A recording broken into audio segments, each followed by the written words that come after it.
Let's talk about vibes, though.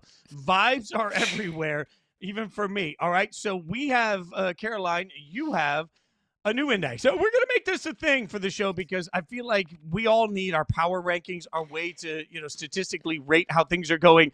You, my friend, have given this show what it truly needs, the FVI. Tell everybody. Yes, so all of the smart sports fans out there have their own metrics and their own analytics, the DVOAs, the FPIs, the, LMNOPs. I am not a smart enough sports fan to abide by some of those metrics. I just like to go off of feelings and vibes. So I've invented my own metric for the not as smart sports fans, and that is what I like to call the FVI, the Football Vibes Index. And that has nothing to do with who we think the best teams are going to be. That has nothing to do with where we think certain teams are going to land or end up at the end of the season. It's simply just based off of vibes. On a scale of 1 to 10, how vibey is this team? Are the vibes good going into the season? Are the vibes bad going into the season? Are we just not quite sure what to make of the vibes for the one certain team or another going into the season? So that is what we are here to do. We are here to present the Football Vibe Index for a bunch of teams in the NFL as we kick off the season tonight. So let's start with, the Giants. All right, the Giants, since we were just talking about being fed dubs, the FVI on the Giants is? I think the FVI for the Giants is off the charts. Now, that does not mean that I think the Giants are going to be an outstanding football team. Okay? Do not get that twisted. I don't think the Giants are a playoff team this year, but the vibes in New York just feel so good. I mean, we saw it when we were coming into the segment. Jackson Dart feeding Jameis Winston the dub. I think what we saw from Jackson Dart in the preseason made Giants fans really, really optimistic for the future. Now, what Jackson Dart ends up being, that's a TBD. But if we at some point in the middle of this season see Jackson Dart take the starting job because Brian Daboll has seen enough out of him that he feels like he can step into the starting role, then the vibes index is going to be off the charts because finally Giants fans can feel like they have their young quarterback of the future. So again, don't think the Giants are going to be an outstanding football team this year, but the defense, they add Abdul Carter through the draft. Jackson Dart comes in as a backup quarterback. He's learning from Russell Wilson. Jameis Winston always brings the vibes. The vibes are off the charts in New York. They're not quite a 10. A 10 is perfect. The vibes cannot be perfect for a team that I don't think is going to make the playoffs, but they're right up there. They're as good as they can be for a team that's probably not going to be very good. So I'm going to give the FVI for the New York Giants a 9.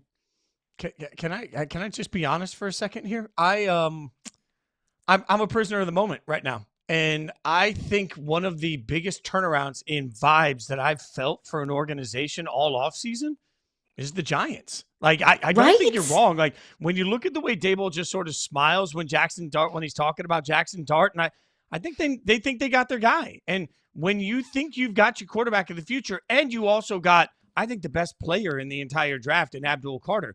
So now you put those two things together, man, on a defensive line that was already scary. I don't know. Maybe it's just the things feel different, but man, this just feels like the Giants are going to take a step that I didn't anticipate. If you'd asked me 3-4 months ago, my prediction for the Giants would have been, well, they're going to be competing for the top pick in next year's draft. Daboll's gone at the end of the season because they don't like to fire in season. But we know by week 6 or 7 that it's over and we're just watching dead man walking.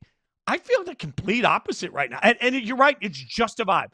It's just you watch Abdul Carter and you say, man, this defense is going to keep games kind of ugly enough. And then you see Jackson Dart play a little bit above his skis for where we expected. And all of a sudden I'm looking at the Giants saying, why not New York? Why can't they take a big step forward?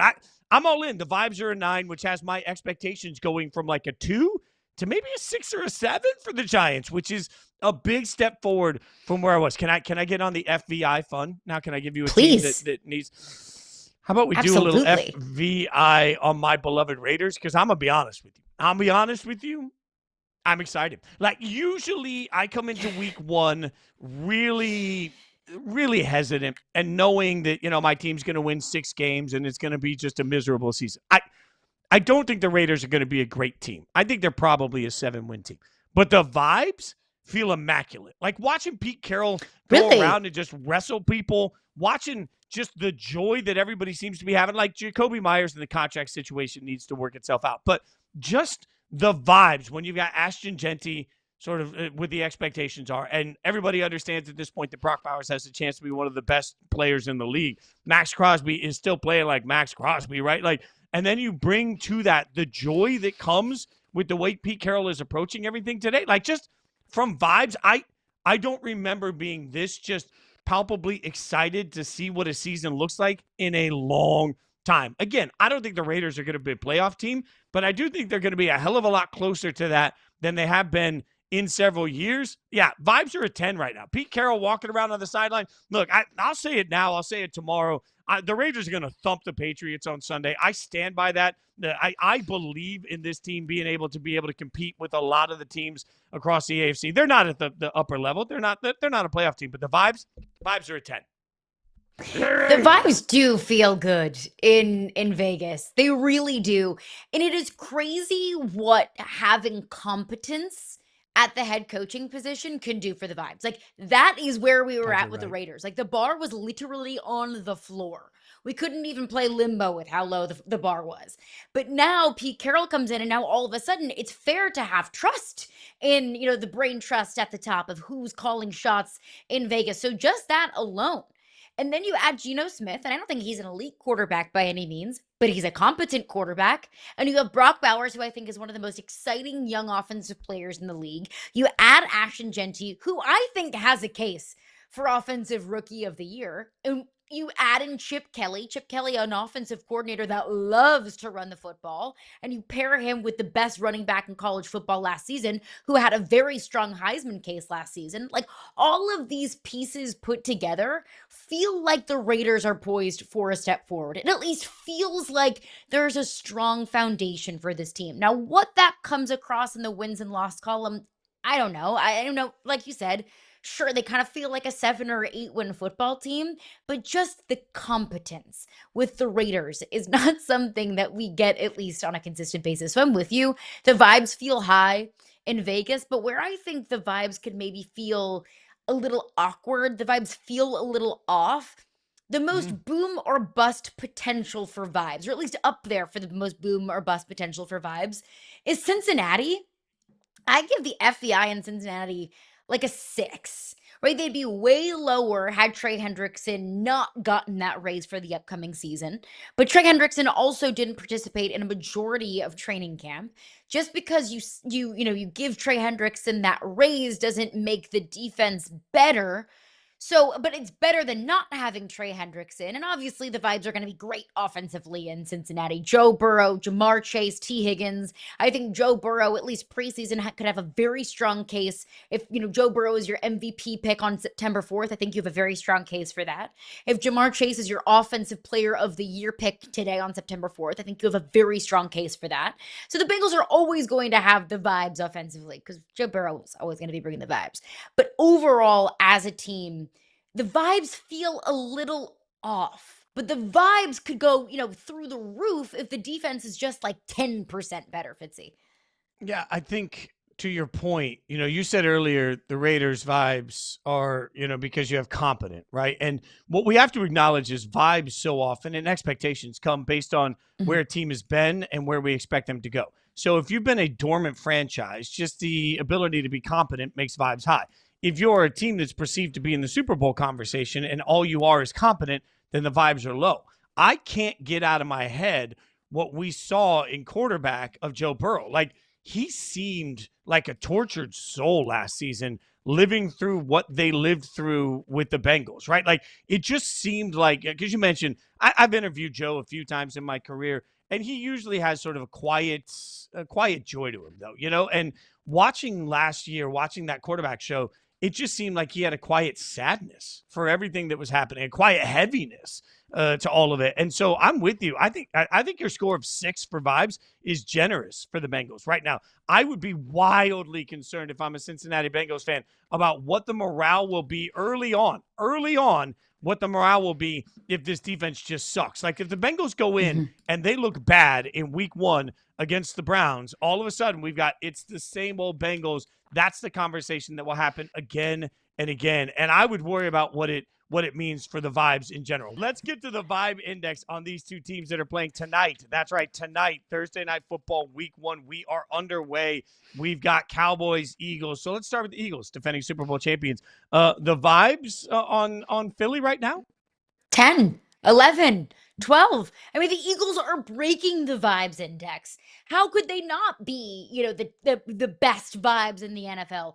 They just won a Super Bowl, and they did it in very dramatic fashion. I mean, when was the last time we saw a Super Bowl won by that margin? When was the last time we saw a team put their backups in the Super Bowl? So the Philadelphia Eagles are riding the high of that, and they return this year with largely the same core. The offensive line, of course, there's a little bit of shakeup there, but you still have Lane Johnson, one of the best offensive linemen in the NFL.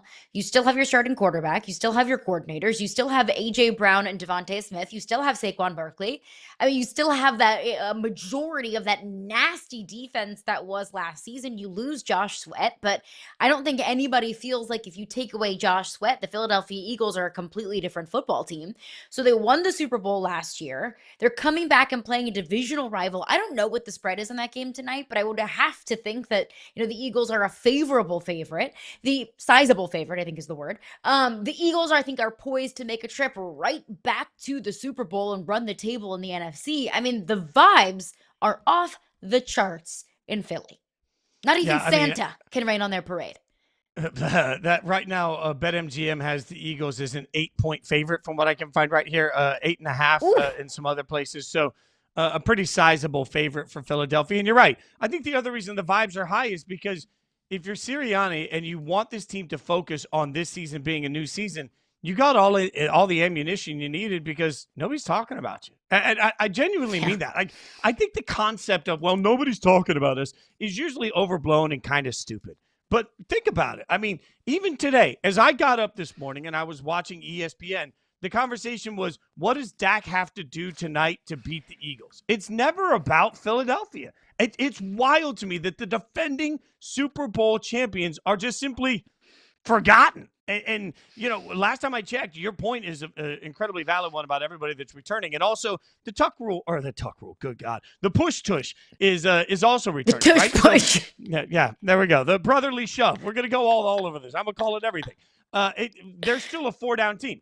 There's still a 4-down team throughout the course of the entire season. So, not even the rule changes that some cowards wanted to implement were done. So the Eagles are still clearly, I think, the class of the NFC, and they're forgotten in the process. So the vibes are at 10. The vibes are low for me for Dallas. And I want to be clear here, Caroline. I don't think Dallas is going to be a bad football team. So before everybody ats me, I don't think the Dallas Cowboys are going to be a bad football team. But I think the vibes around Dallas are tragically bad. They're going to have to win through the bad vibes they have. Like, if we're giving this football team a vibe score, it's a 3 for me right now. Between trading Micah and the conversation around their coach and everything else, it's a 3. I wrote down a 2 before we came into this segment. The vibes are low. I don't think Dallas is going to be a bad football team. I don't think they're going to be like New Orleans Saints, New York Jets bad.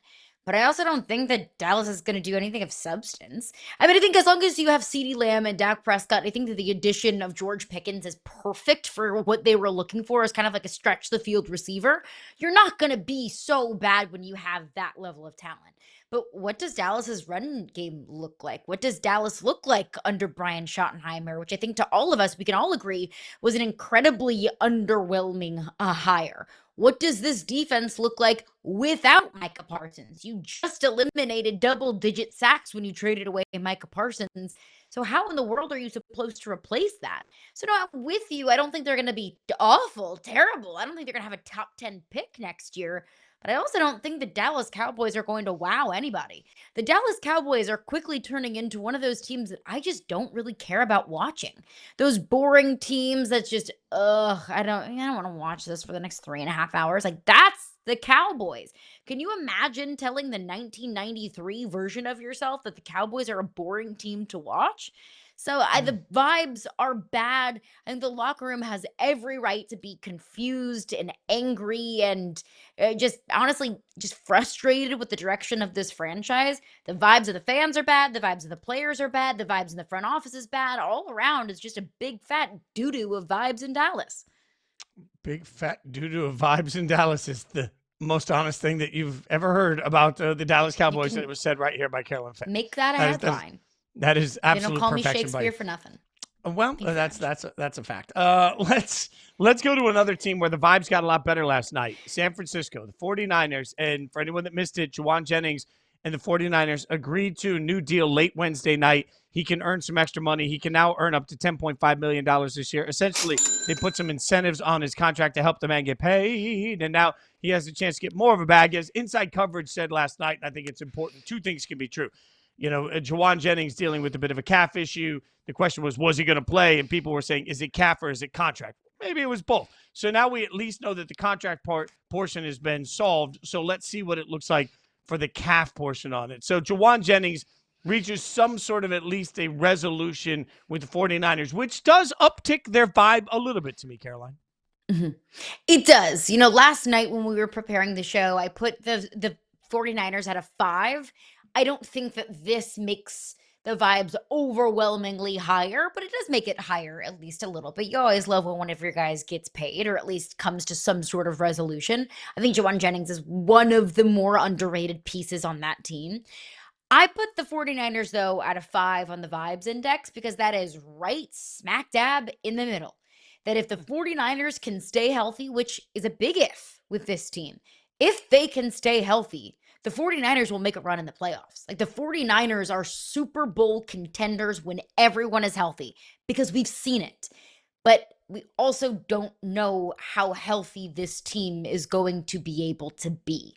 So it's like it can go either way. And I talked about the Cincinnati Bengals being such a boom or bust team on the Football Vibes Index because it really depends on how upgraded that defense could really be. I think the 49ers are also a very boom or bust kind of vibes team because it can go one way or another. They've been incredibly Jekyll and Hyde under Kyle Shanahan. When they're healthy, they're one of the best teams in the league. When they're not, they're going to have a top 12 pick.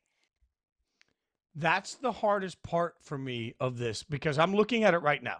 In Kyle Shanahan's time as the head coach, I think people are surprised by this and they don't really realize this. In Kyle Shanahan's time as a head coach, he has lost double-digit games as a head coach 4 times. Like, that's not an insignificant number. And injuries is a part of it. I understand that. And it's just the way it goes. And when you've gone to Super Bowls, you get a little bit of extra grace. But the boom or bust portion of the 49ers is substantial. And right now, I think the only grade I can give the 49ers for coming into this season is just sort of an incomplete. I don't know. I think your number of 5 is kind of right because I wouldn't be surprised if the 49ers are healthy and they're very good. I also wouldn't be surprised if the 49ers are just sort of mid. Like I believe in Brock Purdy, and I think paying Brock Purdy was the right answer. So I'm glad we can close that chapter. But that doesn't change the fact that there's still a lot of things that have to go right for the 49ers to be the best version of themselves, not the least of which is getting Christian McCaffrey for a full season. And God only knows if that's ever going to happen at this point. So there are just enough question marks to me to at least press pause on the 49ers coming into this season, which is far different. Usually, again, this comes back to expectations, right? Usually when we come into a season, because we have such high expectations for some teams, just being pretty good has the vibes kind of low. Like I think the 49ers are a 9 or 10 win football team, which for a lot of teams is plenty good to give everybody a lot of excitement. I just don't think the 49ers, as they are constructed right now, as we sit today, week 1, I don't think they're in the same tier as the Eagles or the Lions or the Packers. And you start going up and down this list, even with the Lions taking a step back. You start going up and down the list. I just think the 49ers are not in the same class and category that they're usually in. Therefore, I think your rating of a 5 is a good one. Do you think 9 or 10 wins them the division? I think the Rams win the division. I think the 49ers are playing for second place in this division. I'm clearly all in on the Rams to win the NFC West. I believe, especially if Stafford is healthy throughout the course of the year. But I mean, look, I don't feel comfortable betting my mortgage at a roulette table. I don't feel comfortable betting my mortgage on Matt Stafford's back, and I don't feel comfortable betting my mortgage on Christian McCaffrey's health. So there's a but on all of those teams. I will take the combo that I think is the best out of all of them, which is the Rams. The way the Rams were playing at the end of the season last year transfers over. What about you? I think 10 wins can do it. I'm just 10 wins, obviously, maybe not obviously, but I think 10 wins definitely gets them at least a wild card spot. Sure. I'm just so concerned about Matthew Stafford's back. And look, there's plenty of concern on the 49ers front in terms of injury, but I'm so concerned about the quarterback position. We've said it so many times. 37 years old and a back problem. Those are two things that do not get along very well. That is oil and water. Matthew Stafford is one tough son of a mother, but the back issue just gives me pause. So I am going to pick the 49ers to win the division, but it is the Rams or 49ers, right? Like it's those two. And I think the other still gets a wild card spot no matter what. What is the football vibe index in Green Bay? It's not as high as it is in Philadelphia, but dare we say it is one step below the FBI for the Eagles. 9.5. I mean, you just traded for Micah. 9.5. It's 9.5. It's high. It's a 9.5. It's 9. Like you know, the Packers were a solid team last year. You add Micah Parsons, even with the question with the back, the vibes are still high. You're right in that high. Yeah, the vibes are higher for the Packers than they are for any other team in their own division. I will say that confidently. And the For Packers sure. are they are my pick to win their division.